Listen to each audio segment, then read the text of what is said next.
Check the mic and make sure it sound right, boys.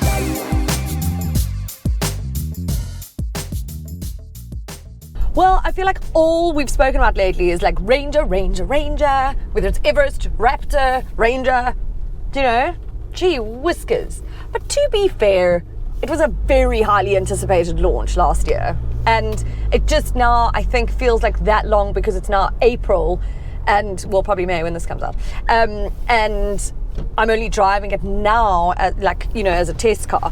But that's because I was on the launch and everything, so I don't know why I have keys sitting on my lap. That's weird.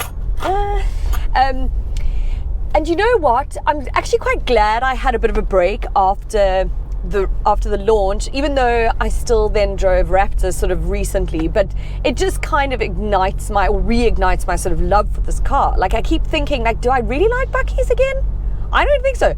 Well, this is making me like them. It's a problem. I'm always so like, no, bakkies are crap as lifestyle vehicles and it's a load of bullshit. But you know what?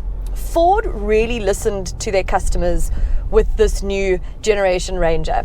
So they did like 5,000 interviews and customer workshops and everything, and went to customers and said, like, what is it that you expect? Like, what do you want? What do you need? And obviously with the lifestyle bakkie and the way that life has gone with bakkies, things needed to be tweaked and things needed to be changed. And I think that Ford has taken all of that on board, and what has come of that is this, which is like a really innovative, comfortable, sort of advanced bakkie that is great for both like lifestyle and work. So I would be happy to have this in my fleet of cars that I'd own, you know, because I don't only want a bakkie. But yeah, I would happily drive this, and I have done extensive mileage in this car. Believe me, on the launch we drove for like 4 million hours. So I know that it's very comfortable sort of on a road trip.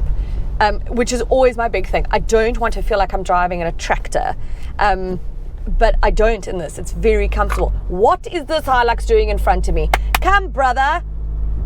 But you can't not drive 20 k's an hour and not explain it to people. Hello? No? I bet he's on his phone.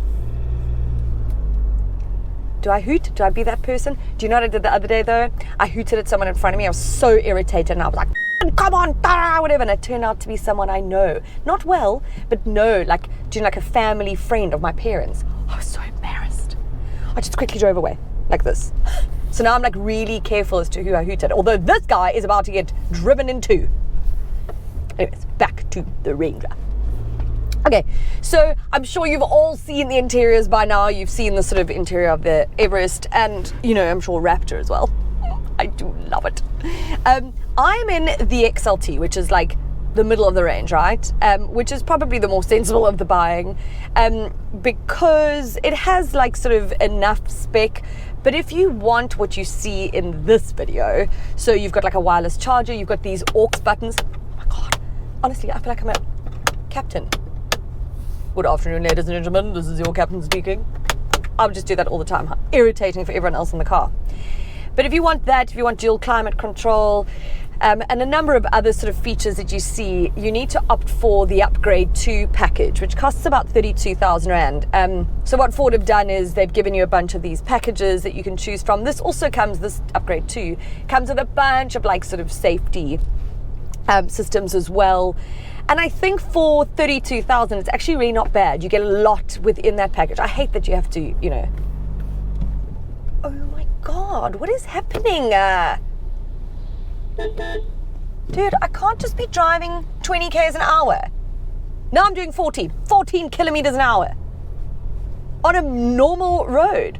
Is there someone in front of you? Oh no, he's also one of these people who cannot go with this another car. There's a little bit of space and he's like, whoa! Are you kidding me? Ugh. I hate other drivers. I really despise other motorists, including family friends, apparently. I mentioned the innovative stuff or whatever, you know, or this being a sort of innovative bakkie and everything. And there's certain things that I love. Okay, I mentioned on the Everest, but it's these door handles, these integrated handles. I cannot tell you, I want all cars to have them. It's really amazing. Then there's like there's a little step at the back there, which honestly, I don't think people really think. I'm like quite small, right? Like, so to get up into the load bay is hard for me. So that little step, I'm like, oh, plonk, plonk. So I can do it quite elegantly. There's also, okay, this is on the sort of wild track. You can get like, it's called a cargo management system. I mean, it's so my kind of thing. So it's like dividers so that your groceries won't fall up round and whatever. Like, they're lights that are in the load bay, and I think that's in the wild track. Like, there's just certain things that they've gone, hang on a second, this will make this bakkie way better. You know, this big, large touch screen or whatever and all of that. So like the look of it you've seen, and, you know, very cool. You've still got, thankfully, traditional buttons for climate control and volume. I love that. So let's speak about the XLT. Like I said, there's a lot of optional extras. So the single turbo sort of 4x2 kickoff of the XLT range, if you will, comes in at just under 593,000 Rand with like no optional extras, right? But I'm in the 4x4 bi-turbo XLT, so it's kind of like the top of the range XLT. It's just under wild track, and that comes in at like 783,000 Rand. Now this bi-turbo is obviously the 2 litre. It has 155 kilowatts of power, 500 newton meters of torque. Now it is quite spirited. It's also mated to the 10-speed auto. The single turbos are mated to a 6-speed auto or manual. I find this engine to be sort of more than sufficient. The low-down torque does allow you to tow, but I think if you want like the, you know, va-va-boom, if you will, you're going to have to go sort of wild track with it's like 3 litre V6. You know, that's awesome.